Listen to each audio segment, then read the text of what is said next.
leaving the old world behind. The wild calls my name. We continue the exciting, true-life Alaskan adventure story of Norman and Sylvia Wilkins. Previously, in Episode 3, Norman and Sylvia arrived at Nelchina and got busy settling into life in Alaska. If you missed it, please be sure to go back and enjoy it. Episode 4 survival is paramount in these parts. Part 1. Before the ground freezes. October 1st to October 15th, 1979. We knew it before we said it.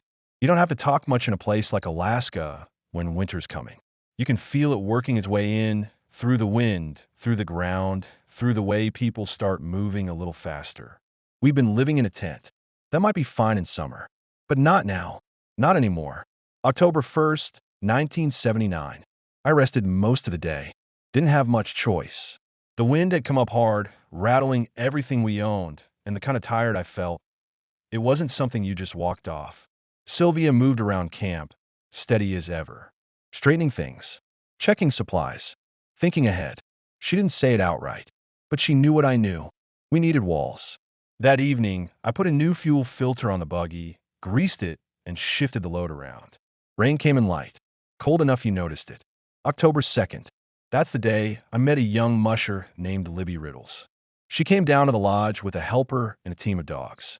You could tell right away she was serious. Not loud, not showy, just focused. She made fur hats to support her racing. Good ones. Careful work. We stood there talking a bit, dogs milling around, steam coming off them in the cold air. You run long distances? I asked. She nodded. Long enough. Didn't say much more than that. Didn't need to. Later on, she'd go on to win the Iditarod Trail sled dog race. But standing there that day, she was just another person doing what it took to stay out here. Same as the rest of us. October 3rd. Henry and I went out to recover his cat. Up over Ballinger Pass. Down through a swamp that had no business being crossed. I chained all 4 tires on the swamp buggy before we started. Didn't trust that trail. Where the sun hadn't touched, the ground was frozen solid. Ice on the mud. The kind of footing that'll fool you if you're not careful. I pulled that cat up the mountain with the buggy, slow and steady. Henry rode behind me on the machine, steering. When we hit the swamp, I gave it everything. Mud flew. The engine roared. The buggy clawed forward like it was alive. I looked back once, Henry hanging on, trying to keep the cat in line, getting covered in mud. Later, he said, "That was quite a ride, Norm." I just nodded. Didn't feel like much talking. We got it through. Got it down a steep grade to an old lodge where we had a trailer waiting. Loading that cat. That was a job. Chain by chain. Binder by binder. Pull, tighten, reset, pull again. Took hours. By the time we finished, we were both worn down to about nothing. Sylvia had supper waiting when we got back. Huh. Simple. Exactly right. She looked at me for a second longer than usual. "You all right?" she asked. "Yeah," I said, but I sat down slower than I used to. October 4th to October 10th. Those days blurred together. Trips to Anchorage, 143 miles one way, for parts. Hauling broken equipment. Fixing what we could. Helping around the lodge. Everything took longer than it should. Everything weighed more. On October 8th, I built a house for Mike, our dog. Good one. Insulated. With a tarp flap to keep the cold out. Sylvia stood nearby watching me work. "He'll be warmer than we are," she said. I smiled a little. "Maybe." She didn't smile back. Not that time. That was when it really settled in. We couldn't wait any longer. October 11th, the build begins. I started the cabin that morning. 12 by 16. 8-foot walls. Plywood floor. Nothing fancy. Just something that would stand between us and the cold. A couple of fellows from the lodge came over to help. We framed the floor, then flipped it upside down to insulate it. That's how you do it when you don't have much. You improvise. We packed insulation in tight, nailed plywood over it, then rolled the whole thing back onto skids. Sylvia brought coffee out, stood there watching us work. "This is it then?" she said. "This is it," I told her. She nodded, but her eyes moved past the cabin, out toward the trees, the open land, the distance. I noticed. Didn't say anything. October 12th to October 13th. We built fast. Had to. Framed the ends. Left space for a door facing south. Started the walls. By the next day, we had it framed and sheeted. I was worn out. Arms heavy. Back aching. Geese flew overhead most of the day. High. Heading south. Every time I heard them, I stopped working for a minute. Watched them go. Wish I was out hunting, I said. Sylvia looked up at them too. We're going with them, she said softly. I didn't answer that. October 14th. Henry and I had to go load the cat again. More chains. More binders. More time gone. We got back too late to work on the roof. It had been a good day for it too. Sunny. Rare. You don't waste days like that in Alaska. But sometimes you don't get a choice. October 15th. Closing it in. Cold that morning. Sharp. We laid out the roll roofing on a strip of old blacktop from the highway. Let the sun soften it just enough to work with.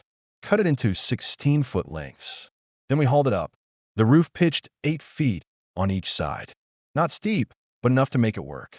We fought that roofing all afternoon. Sticky. Stubborn. Trying to get the seams sealed before the cold locked them in place. Come on. I muttered at it once, pressing it down. Lay down. Sylvia was up there with me part of the time. Holding. Steadying. Passing nails. Didn't complain. Didn't slow down. We got it done just before the light started to go. I stood back and looked at it. Small. Plain. Not much to look at. But it was something. Something that would hold. Sylvia came and stood beside me. We didn't say anything for a while. Then she said quietly, "It'll be warm." I nodded. Yeah, I said. But I knew. Warmth wasn't the only thing we were going to need. In a part 1. Part 2. Raising walls against the cold. Late October 1979. October 16th, 1979. I woke before daylight. That's been happening more lately. Not because I wanna, but because the cold gets in your bones before the sun ever thinks about rising. The cabin stood there in the gray light. 12 by 16. Fresh plywood. Straight lines. Solid. Not much to look at for most folks. But to me, it was the difference between making it and not. Sylvia came up beside me, wrapping her coat tighter around her shoulders. She didn't say anything at first, just stood there looking at it. You built that, she said finally. I shook my head a little. We built it. She gave me a look, one of those quiet ones. You built it, she repeated. We spent that day working on the inside. Insulation. Seams. Places where wind would find its way in if you gave it even half a chance. Up here, cold isn't just weather. It's something that hunts for openings. By midday, Sylvia had the little Coleman stove going outside. Steam rising up in the cold air. She was frying something, didn't matter what. When you're working like that, everything smells good. I came out brushing sawdust off my coat. What view we got? I asked. She smiled just a little. Something hot. That's enough. We ate standing up, looking at the cabin, like two people trying to imagine a future inside a box of plywood. October 17th to 18th. The wind came in hard those days, rattled the walls, tested every nail I'd driven. You learn real quick whether you built something right or not. Inside, we worked close together, Sylvia measuring, holding boards steady, handing me nails before I asked. We didn't need much talking. After everything we'd been through, we'd gotten good at that. But there were moments, small ones, the kind that stick. That evening, she was fitting a piece of insulation along the wall, struggling with it. I watched for a second, then stepped over. Here, I said, you gotta tuck it like this. My hands brushed hers. Cold. Too cold. I stopped. You need better gloves. She shrugged. They get in the way. Frostbite don't care about that. She looked at me then, really looked. I'm not staying out here all winter like this, Norman. It wasn't said sharp. It wasn't an argument. Just a fact laid on the table between us. I nodded. Didn't answer right away. Because the truth was, I didn't know what to say. We'll get it warmer, I said finally. Once the stove's in. She gave a small smile, but didn't quite reach her eyes. October 19th, 1979. We installed the stove. That was the heart of it. Everything else, walls, roof, insulation, that was just holding the heat in. The stove made the heat. It took most of the day. Piped through the roof, sealing it tight, making sure we didn't burn the whole place down the first time we lit it. By late afternoon, I struck a match, held it there a second, then set the kindling. Flame caught slow, then stronger. Sylvia stepped inside as the heat began to build. Just a little at first, then more.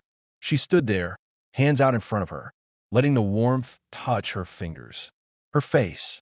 And for the first time since we'd started this whole thing, she relaxed, just a little. "That's better," she said softly. We sat inside that evening, on rough boards. No furniture yet, just us and the stove ticking as it heated up. Outside, the wind moved through the trees. Cold, endless. But inside, it was ours. October 20th to 21st. We worked on finishing touches, bunks, shelving, a place for everything. Because in a space that small, everything needs a place. Sylvia took charge of the inside more and more. And I let her, gladly. She arranged things with a kind of care I didn't have the patience for. Cooking space, storage, even small things like where the lantern would hang. "This matters," she said when I asked why she kept moving things around. "It's where we're living." That word again. Living. Not surviving. Not passing through. Living. I wonder if she believed that. Or if she was trying to. October 22nd, 1979. Snow came. Not much, but enough to change everything. The ground turned white. The air sharpened. And just like that, winter wasn't coming anymore. It was here. Sylvia stood in the doorway that morning, watching it fall. Quiet. "You ever get used to it?" she asked. "The cold." I thought about it. "No," I said. "You just learn how to deal with it." She nodded, but I could see it in her face. She was thinking about something else. Not just the cold. That night, we lay in our bunks, stove glowing, wind outside. For a while, neither of us said anything. Then she spoke. "I miss them." I didn't ask who. I knew. Her kids. Home. Minnesota. A life that didn't look anything like this one. "I know," I said. Silence again. Then, "You ever think we're asking too much of this?" she said. I stared up at the ceiling. Thought about everything it took to get here. Everything it would take to stay. "Yeah," I said quietly. "All the time."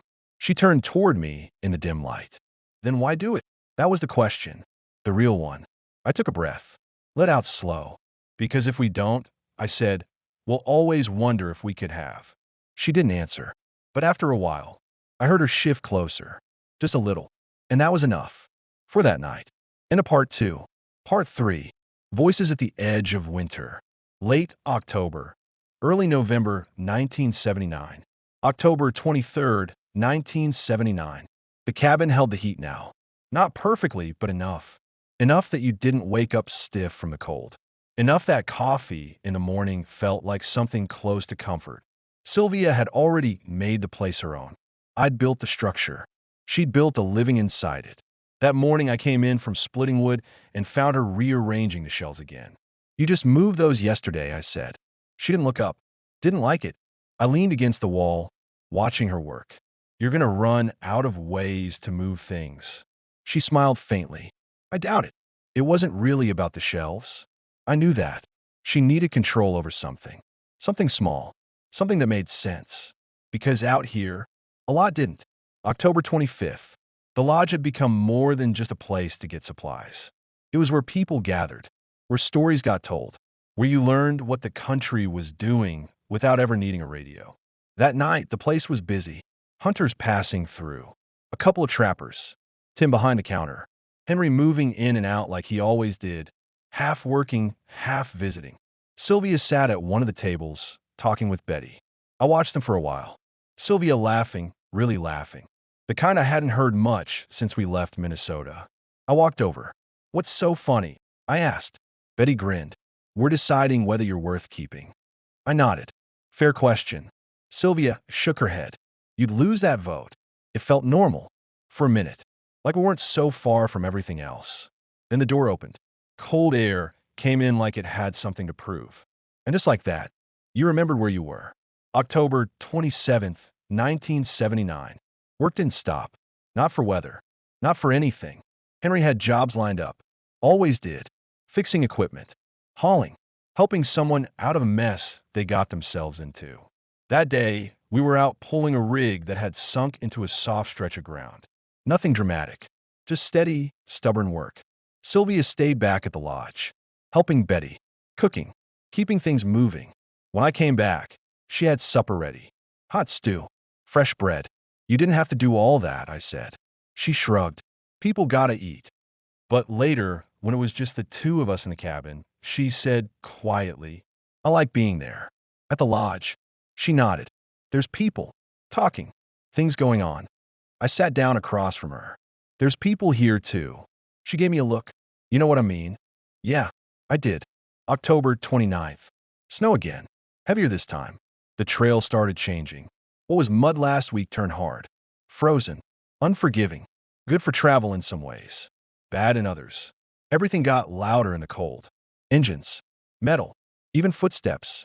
That morning, I was out checking the buggy when Sylvia came walking up. She had Mike with her. Dog bounding through the snow like he owned it. She stopped beside me. Watch me work for a minute. You ever think about what happens if something goes really wrong out here? She asked. I kept working, tightening a bolt, checking a line. All the time, I said. She nodded slowly. I do too. There wasn't much else to say. Because out here, you don't talk about those things to fix them. You talk about them because they're already true. October 31st, 1979, Halloween. Didn't feel like Halloween. Not the way it does back home. No kids. No lights. No noise. But the lodge made something of it. A few decorations, if you could call them that. Old paper cutouts. Someone hung up a mask that had seen better days. Tim poured drinks. Henry told stories. Some true, some not so much. Sylvia stayed close to me most of the night. Not because she had to, because she wanted to. At one point, someone asked where we were from. Minnesota, I said. They nodded like that explained something. Maybe it did. Sylvia added, we've got real Halloween there. I got a few laughs. But later, when things quieted down, she leaned in close. I miss it, she said. I didn't answer right away. Then, yeah, I said, me too. November 2nd, 1979. The days were getting shorter. You could feel it, not just see it. Light came late, left early. The hours in between felt thin. That morning, I was working on the cat when Sylvia came out carrying 2 cups. Coffee. She handed me one. Didn't say anything. Just stood there with me. We watched the sky for a while. Gray. Low. You ever think about going back for a while? She said. There it was. I took a sip of coffee. Bought myself a second. For the winter? I asked. She nodded. I looked out toward the trees. Toward the trail. Toward everything we'd come here to do. We didn't come all this way to leave before it gets hard. I said. She didn't argue. But she didn't agree either. November 4th. That night at the lodge, things got quiet. Fewer people coming through. Whether keeping folks where they were. Henry sat at the counter. Tim cleaning up. A couple of us scattered around. Sylvia sat close, reading something, an old magazine someone had left behind. I watched her for a while, the way she turned the pages slowly, like she was somewhere else for a bit. I leaned over. What's it say? She smiled faintly. Nothing important. Then she closed it, looked at me. I think I'm going to go back for Christmas, she said. Just like that. I nodded. Slow. All right. She studied my face. You don't mind? I thought about that. About everything. I mind, I said. But I understand. That seemed to settle something in her. Not everything, but something. She reached over, took my hand, and for a moment, it felt like we were still on the same road, even if we weren't sure where it was going. In a part 3. Part 4. When the cold comes between you. Late November 1979. November 8th, 1979. The cold came in quiet. No storm. No warning. Just a morning where the air felt different. Sharper. Like it had teeth. I stepped outside before daylight and felt it right away. Breath hanging heavy. Snow underfoot with that hard, brittle crunch. Inside the cabin, Sylvia was already up. Stove going. Coffee on. She looked at me as I came in. How bad? She asked. I held my hands near the stove. Cold enough to mean it. She nodded. Didn't ask how cold. Didn't need to. We both knew. This was the beginning. November 10th. We started preparing in a different way now. Before, it had been about building. Now it was about enduring. Wood stacked higher. Water hauled and kept from freezing. Every tool put where it could be found, because in winter, you don't want to be searching for anything. Sylvia moved through it all with purpose. But there was something else now, too. A kind of quiet distance. Not from me. Not exactly. From the place. That evening, she stood at the doorway again. looking out into the dark that came too early. "It's already getting hard to see," she said. "Gonna get worse?" I answered. She folded her arms. "I know." And then, soft, almost to herself, "I don't think I could do a whole winter of this." I didn't try to talk her out of it. Didn't try to convince her. Because this wasn't something you argued. It was something you either felt or didn't. November 13th, 1979. We made the plan. She'd go back to Minnesota. Stay through Christmas. Maybe longer. We didn't put too fine a point on the maybe. That morning, we sat at the small table in the cabin. Coffee between us. Steam rising. "You'll be all right here?" she asked. I gave a small nod. "I've been in worse." She smiled at that. But it faded quick. "This is different," she said. Yeah, it was. But I didn't say that out loud. November 15th. We drove into Anchorage. Long road. Quiet.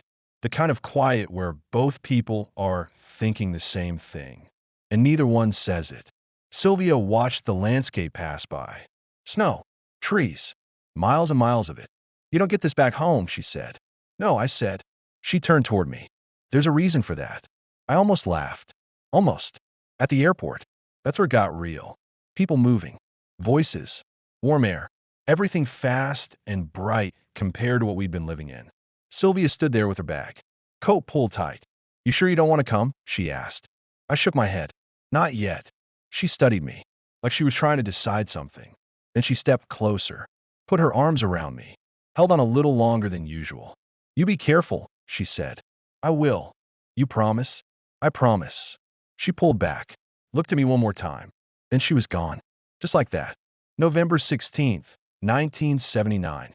The cabin felt different. Same size, same stove, same walls, but empty. I stayed close that day. Dog knew something had changed. I worked. That's what you do. Cut wood, checked equipment, kept moving. Because if you stop, you think too much. November 18th. The cold deepened. Now it wasn't just uncomfortable. It was dangerous. Metal stuck to your skin if you weren't careful. Breath froze in your mustache. Oil thickened. Engines fought you. I spent most of the day at the lodge, helping where I could, fixing things, keeping busy. Henry looked at me at one point. "Quiet out there now, huh?" I nodded. Yeah. He didn't ask more. Didn't need to. Out here, people understood things without words. November 21st, 1979. Night came early. Stayed long. I sat alone in the cabin that evening. Stove glowing. Wind brushing against the walls. I picked up one of Sylvia's things. A small one. Didn't matter what. Turned it over in my hands. Funny how a place can feel so full one day and so empty the next. I set it back where it belonged because she'd want it there. November 23rd. Back at the lodge, things picked up a little. Hunters moving through before winter locked everything down. Stories. Coffee. A little laughter. I stayed later than usual. Didn't feel like going back to the cabin right away. At one point, Tim slid a cup toward me. "You'll get used to it," he said. "To what?" He shrugged. "All of it." I thought about that. Maybe. Or maybe you don't get used to it. You just learn how to carry it. November 25th, 1979. Snow again. Heavier. Covered everything clean. Quiet. I stood outside that morning. Looked at the cabin. Smoke rising from the stovepipe. It looked right. Like it belonged there. And I realized something. This place was starting to feel like mine. Even if it cost something to make it that way. That night, I sat by the stove. Wrote a few notes. Didn't say much. Then I stopped. Looked around the cabin. And said out loud. Just to hear it. "We'll be all right." Didn't know if I meant me. Or us. But I said it anyway. Because sometimes, that's all you've got. In a part 4. Part 5. What the cold will take. December 1979 deep winter. December 5th, 1979. By early December, the cold had settled in for good. Not passing through. Not testing. Staying. It got down to 40 below some nights. Maybe more out in the open. At those temperatures, things change. Not just the land. People. You don't rush. You don't take chances. You don't make mistakes, because mistakes don't give you second chances out here. Even sound changes. Engines scream when they start. Snow squeaks under your boots. And silence feels heavier. I spent most of my time between the cabin and the lodge, keeping things running, fixing what broke, because something always breaks. and at 40 below, everything breaks different. December 8th. I walked from the cabin to the lodge that night. Short distance. Felt longer. Air so cold it burned going in. When I got inside, the heat hit me like a wall. Voices. Light. Life. That's what the lodge was in winter. A kind of refuge. Henry was there. Tim, too. A couple of others. We told stories and had a few drinks. December 10th, 1979, late evening. I was at the lodge that night when the door opened hard. Not just someone coming in, someone falling in. A man, then a woman behind him. They staggered just inside the door. Faces gray, clothes stiff with frost. Help, the man said. That was enough. Chairs moved. People were up. Hands on them, guiding them in. I grabbed blankets. Someone else got hot water going. Don't give them anything too hot, Henry said. Slow. They were shaking. Hard. The woman couldn't stop. Even sitting down. Even wrapped up. What happened? Someone asked. The man tried to answer. Took a second. We lost the trail, he said. That was all it took out here. Lost the trail. They'd been out longer than they should have been. Colder than they could handle. How far? I asked. He swallowed. 8 miles. Snow machine broke down, which meant too far at -35F with wind. We worked on them for a long time. Slow heat. Warm drinks. Watching their hands. Their faces. Frostbite starts quiet. You don't always feel it. The woman looked at me at one point. Eyes wide. I thought we weren't going to make it, she said. He carried me when I couldn't go any longer. I nodded. Didn't argue. Because she was probably right. But they had. And that's what mattered. Later that night, they were stable. Talking more. Color coming back. The room settled down again. But not the same. There was a weight now. A reminder. This place doesn't forgive much. December 15th. Cold held. Didn't break. I walked back to the cabin that night under a sky so clear it didn't feel real. Stars sharp, bright, beautiful, and deadly. That's the thing about Alaska in winter. It'll show you something breathtaking right before it reminds you what it could take away. December 18th. I got a letter from Sylvia. Short, but enough. She talked about home, about the kids, about Christmas coming. Said she missed me. I read that line twice, then folded it back up, put it in my coat pocket, carried it with me the rest of the day. December 20th. Work at the lodge. Fixing a tire. Helping with a stovepipe. Little things. But even the little things matter here. Because if something small fails, it can turn into something big. December 22nd. Temperature dropped again. 40 below. Maybe more overnight. I checked the stove twice before bed. Then once more. Because you don't trust anything completely out here. Not even your own work. That night, I woke up cold. Not just cool. Cold. I sat up. Checked the stove. Fire had died down. Too far. I got it going again. Fed it. Waited until the heat came back. Then sat there a while. Watching it. Thinking about how thin the line is. Between warm and not. Into part 5. Part 6. The long night and the turning year. Late December 1979. New Year's. December 24th, 1979. Christmas Eve. Christmas didn't feel like Christmas. Not the way it used to. No lights. No noise. No rush. Just cold. Deep and steady. I spent most of the day at the lodge. Helping where I could. Keeping busy. Because if you didn't, the quiet got too loud. That evening, a few of us gathered. Nothing fancy. Coffee. A little food. Stories. Tim leaned back in his chair. Reckon this is about as close to Christmas as it gets out here, he said. Henry shrugged. Christmas is wherever you are. I didn't say much. Just listened. Because for me, Christmas wasn't here. It was back in Minnesota. With Sylvia. December 25th, 1979, Christmas Day. I woke early. Same as always. The cabin was warm enough. Stove holding steady. But something was missing. I sat there for a while, looking at the wall, listening to the fire. Then I got up, made coffee, stepped outside. The world was white. Still, quiet, beautiful in its own way, but empty. Later that day, I went to the lodge. Figured it was better than sitting alone. That's when the phone rang. Didn't ring often out here. So when it did, everybody noticed. Henry picked it up, listened, then looked over at me. It's for you. I stood there a second. Didn't move right away. Then I went over, took the receiver. Hello. There was a pause. Then, Norman, Sylvia. Just hearing her voice changed something in the room. "Merry Christmas," she said. I smiled. Couldn't help it. "Merry Christmas," I said back. We talked a while. Not about anything big. Weather, people, little things. But underneath it, everything that mattered. "You okay?" she asked. "Yeah," I said. "You?" "I'm all right." Another pause.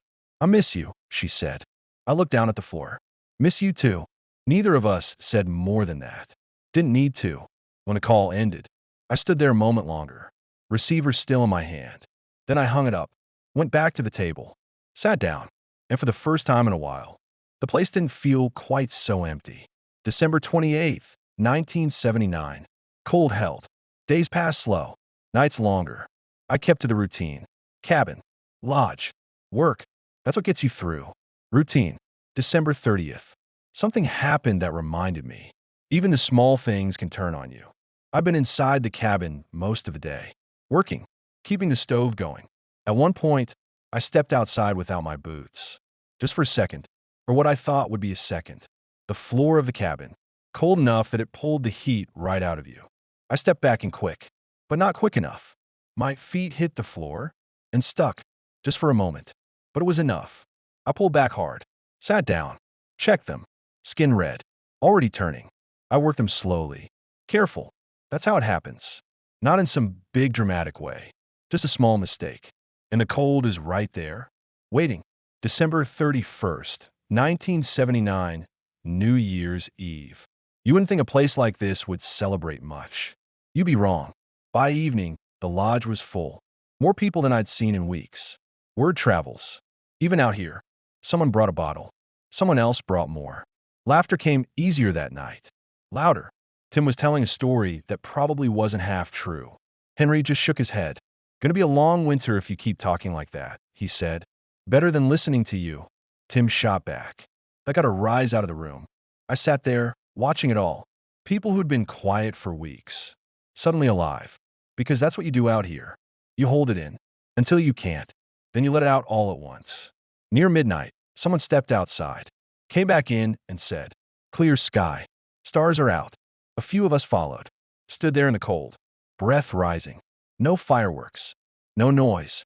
Just the sky. Wide and endless. "Another year," someone said. I nodded. Another year. I thought about everything behind us. The road. The breakdowns. The river. The cabin. Sylvia. Everything ahead, still unknown. But one thing was certain. We were still here.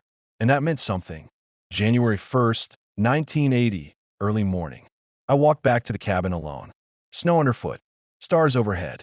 Cold biting at every step. But steady. Inside, the stove was still going. Just enough heat left. I added wood. Sat down. Looked around the cabin. This little place we'd built. Not much by most standards. But it had held. And so had I. I leaned back. Closed my eyes. And for a moment, I could almost hear Sylvia moving around inside. Then it was quiet again. But not empty. Not anymore. Into part 6. This concludes episode 4. If you're enjoying the story and would like the books this story is based on, go to 10,000daysinalaska.com for more info. Episode 5 will air next Saturday at 7 a.m. Alaska time. And for all you Midwesterners watching and listening, that means 10 a.m. Central Daylight Time.